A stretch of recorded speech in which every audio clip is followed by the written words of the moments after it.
that is causes of stress, factors causes the stress, or sources of stress. These are the three titles which we can use simultaneously for this point. But answer is one and same. तीनों का answer एक ही है कि कोई भी एक particular person है तो उसकी लाइफ के अंदर स्ट्रेस कहाँ से आता है, कौन कौन सी सिचुएशंस है, कौन कौन से फैक्टर्स है जो कोई एक ह्यूमन बीइंग की लाइफ के अंदर स्ट्रेस क्रिएट करता है. So here we want to try to identifying the various sources through which a stress will be entered into the life of an human being. कि भाई ह्यूमन की life में stress कहाँ से आता है.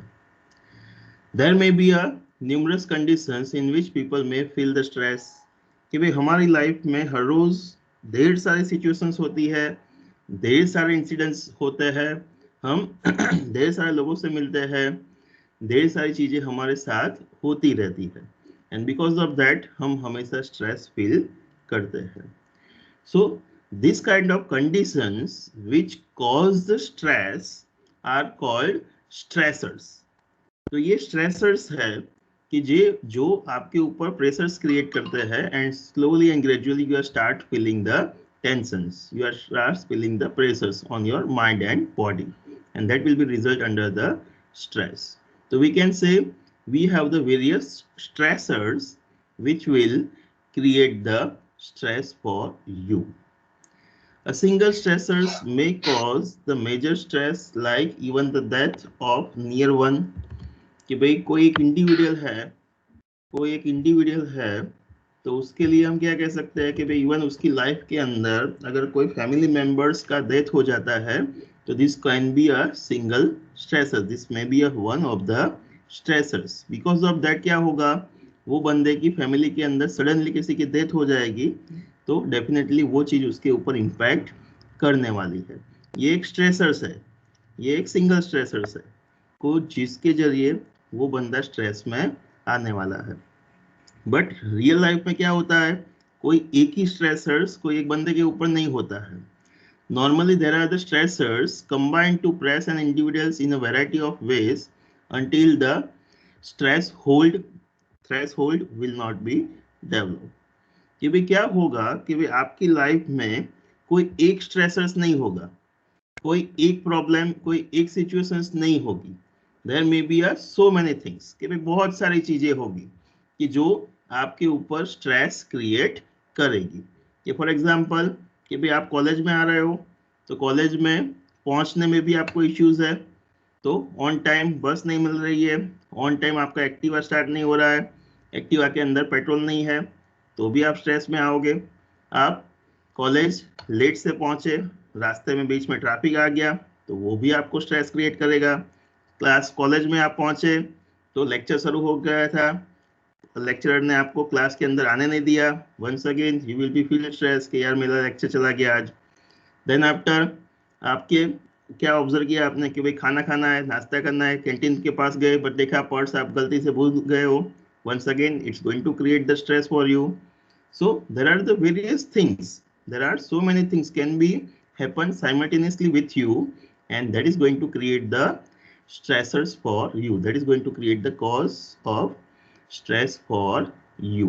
So we can say that we need to identify, being a human being, what are the sources through which we are come under the stress.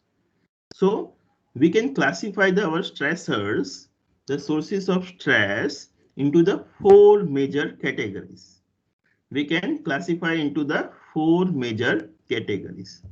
First is the environment, कि भाई जो environment के अंदर हम रह रहे हैं उसके related factors है, वो उसके related stressors है जो हमारे ऊपर stress create करेंगे. Being a one individual, मेरे खुद के साथ कुछ ना कुछ होता रहता होगा, that is going to create the stress for me.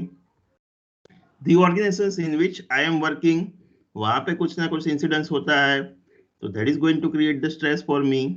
और even the group members, colleagues, कि जिसके साथ मैं वर्क प्लेस पे काम कर रहा हूं वो लोग भी मेरे को स्ट्रेसर्स के रूप में इश्यूज प्रॉब्लम्स हो सकते हैं, वहां पे कुछ ना कुछ इंसिडेंट्स होता होगा. so that can be create a stress for me. So here we can say that we can classify the stressors, we can classify the sources of an stress into the 4 major categories. Let me just see one by one. So the first primary source for the stress is the environment in which we are living.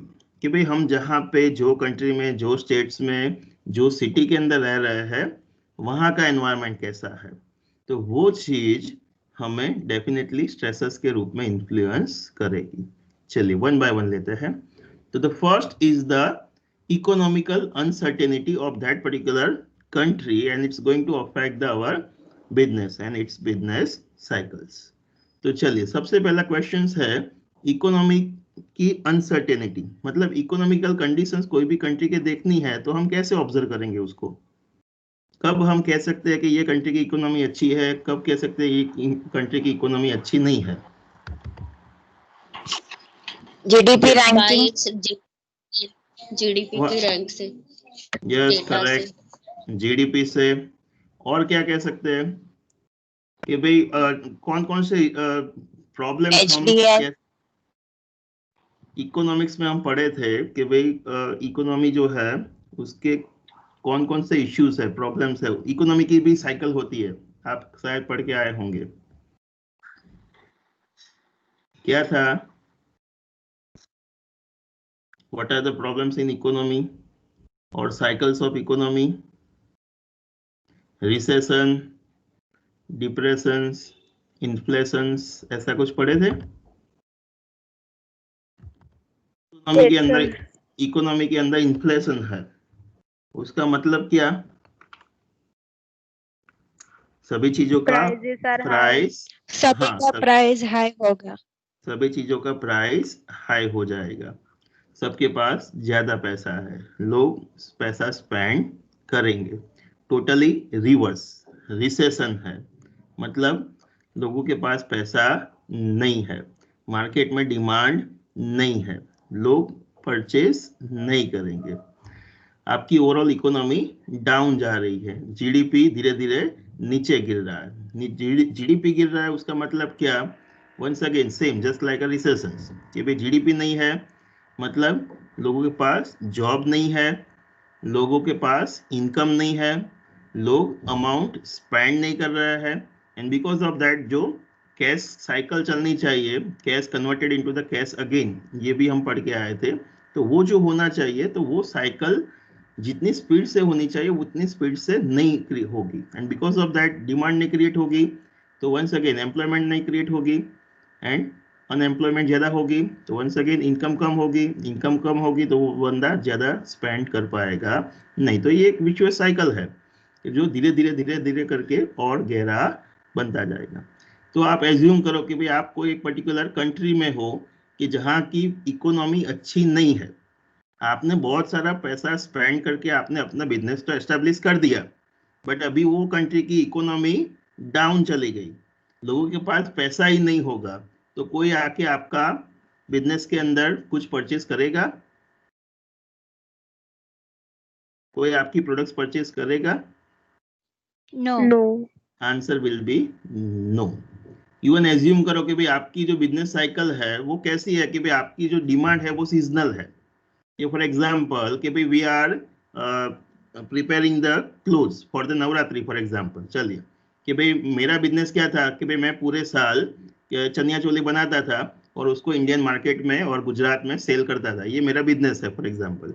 और अभी इस साल क्या हो गया कि भाई uncertainty in terms of ये कोविड, कि भाई कोविड की सिचुएशंस आ गई, गवर्नमेंट ने बैन कर दिया कि चलो सो एंड सो फेस्टिवल्स अभी नहीं हो सकता है. सो वंस अगेन वो चीज ही नहीं हो रही है तो डिमांड ही नहीं होगी, डिमांड ही नहीं होगी तो मेरी सेल्स ही नहीं होने वाली है. तो मैंने जितना पैसा मेरे बिजनेस के अंदर लगाया होगा वो सारा का सारा पैसा मेरा ब्लॉक हो जाएगा. And because of that I will be come under the stress कि यार मेरी बिजनेस साइकिल है उसके मुताबिक तो ये अभी मेरा पीक पीरियड है, ये तो मेरा सीजनल पीरियड है, यहाँ पे तो मेरी धूम सेल्स होनी चाहिए, but instead of that totally reverse हो रहा है, तो मेरा सारा पैसा ब्लॉक हो गया। अभी मेरे को लोगों को इंटरेस्ट भी देना पड़ेगा और ये जो माल है उसको भी मैं कैसे क्लियर करूंगा वो मेरे लिए क्वेश्चन मार्क हो जाएगा। तो इवन आपकी कंट्री की इकोनॉमी की सिचुएशंस कैसी है, कंट्री के अंदर डिमांड है कि नहीं है, लोगों के पास पैसा है कि नहीं है, वो चीज भी आपके बिजनेस के ऊपर डायरेक्ट इम्पैक्ट करता है। As a businessman definitely you will B come under stress कि अगर कंट्री के अंदर इकोनॉमी के अंदर सडनली कुछ हो जाता है तो because of that you simply assume कि अगर आप स्टॉक मार्केट में इन्वेस्ट करते हो तो स्टॉक मार्केट में आप ऑब्जर्व करोगे कि भाई अगर इकोनॉमी में कुछ भी होता है तो सडनली उसकी इम्पैक्ट स्टॉक मार्केट के ऊपर दिखती है, बिकॉज वो दिखाता है कि यस मार्केट में क्या हो रहा है। वो डिफरेंट पॉइंट है, हम यहाँ पे नहीं लिख सकते, बट आपके जनरल साइंस के लिए मैं कह रहा हूँ कि भाई इकोनॉमी के बेसिस पे इम्पैक्ट दिख सकती है।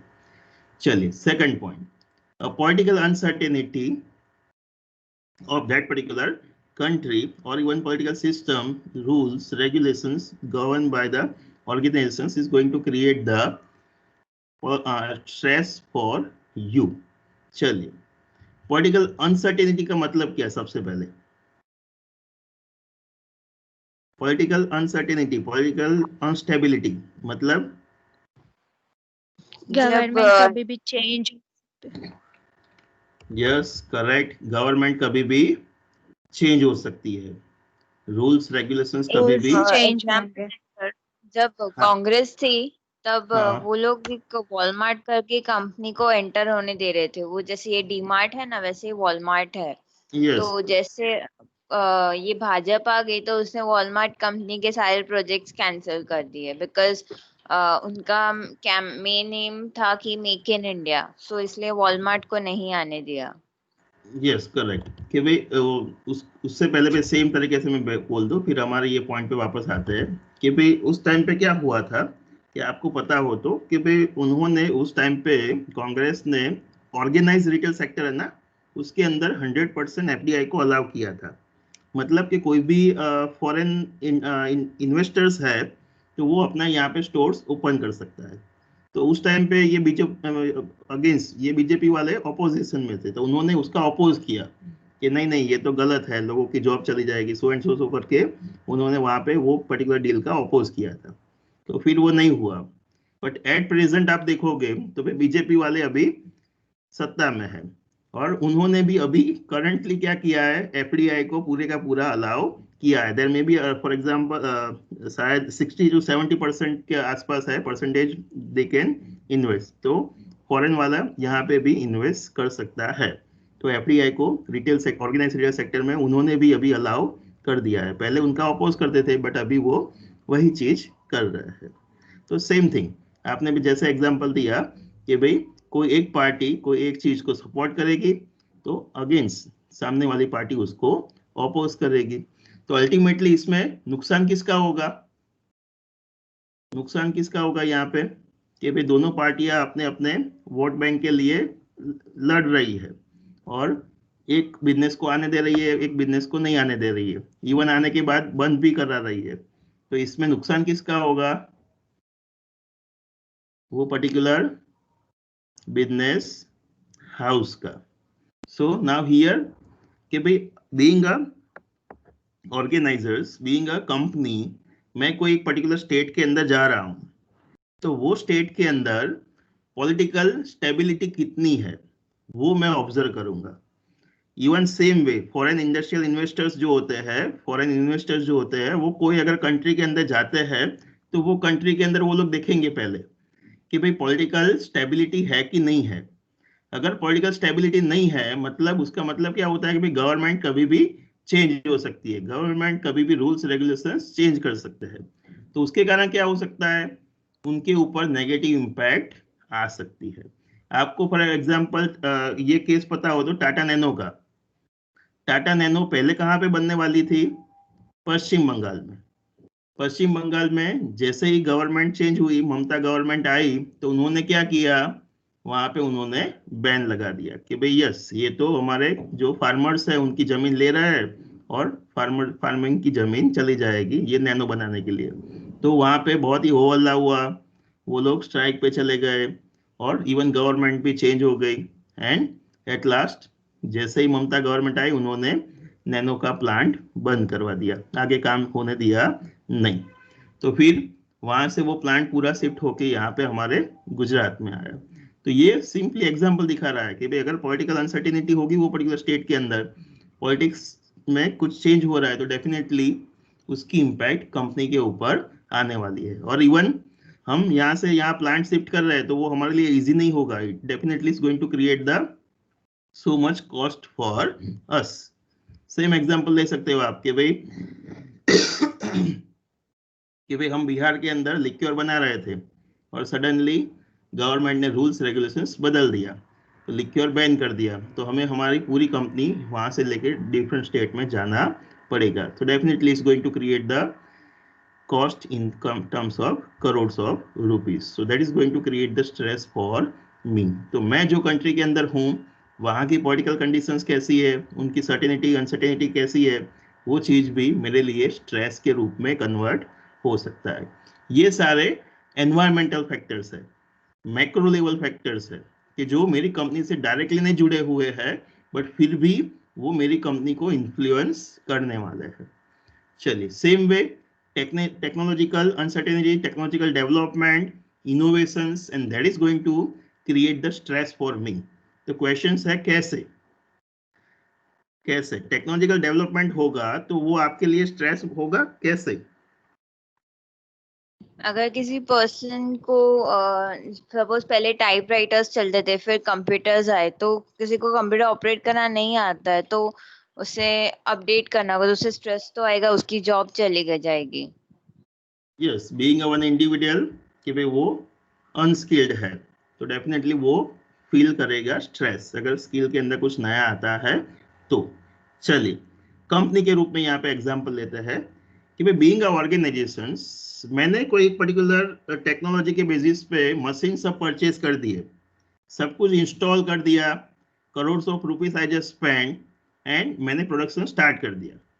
But with in the few month suddenly क्या हुआ, टेक्नोलॉजी अपग्रेड हो गई, मैं जो प्रोडक्ट बना रहा था वो क्या हो गया, अभी पुराना हो गया, उससे भी एडवांस वर्जन आ गया।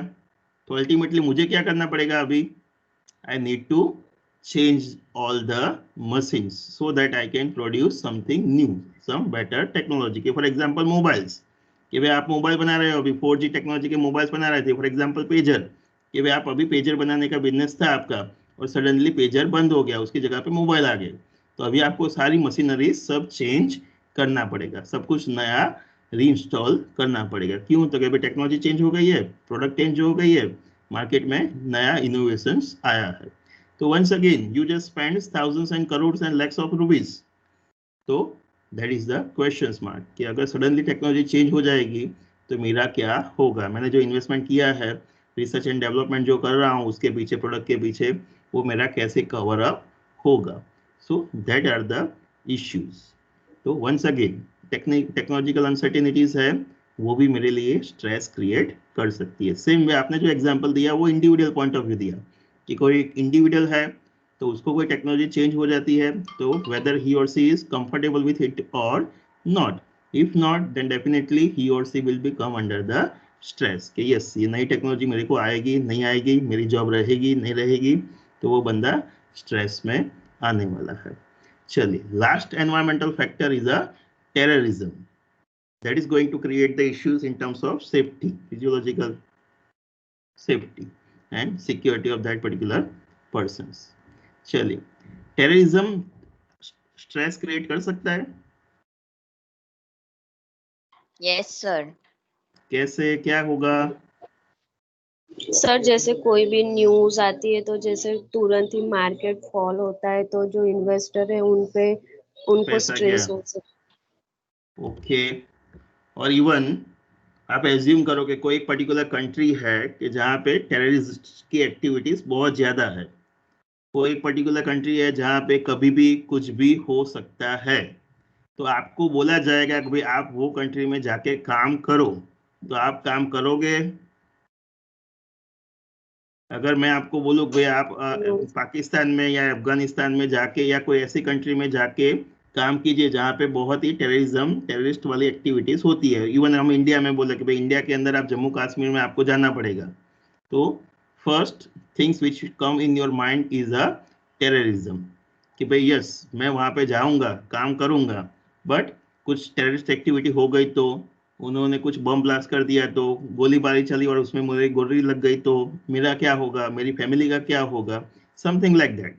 So even as a businessman or even as a employees you will feel the stress अगर वहां पे टेररिस्ट एक्टिविटीज होती है तो आप जो स्टेट के अंदर, जो कंट्री के अंदर हो और वहां पे टेररिज्म ज्यादा होगा तो डेफिनेटली आप स्ट्रेस फील करोगे कि भाई टेररिस्ट जो होंगे तो वो क्या कर सकते हैं कि भाई वो देखेंगे कि यस ये बिजनेसमैन है, उसके पास बहुत सारा पैसा है, तो वो उसको उठा के लेके जाएंगे, उसके पैसे चुरा लेंगे, समथिंग लाइक दैट। तो डेफिनेटली वो बंदा स्ट्रेस के अंदर आने वाला है।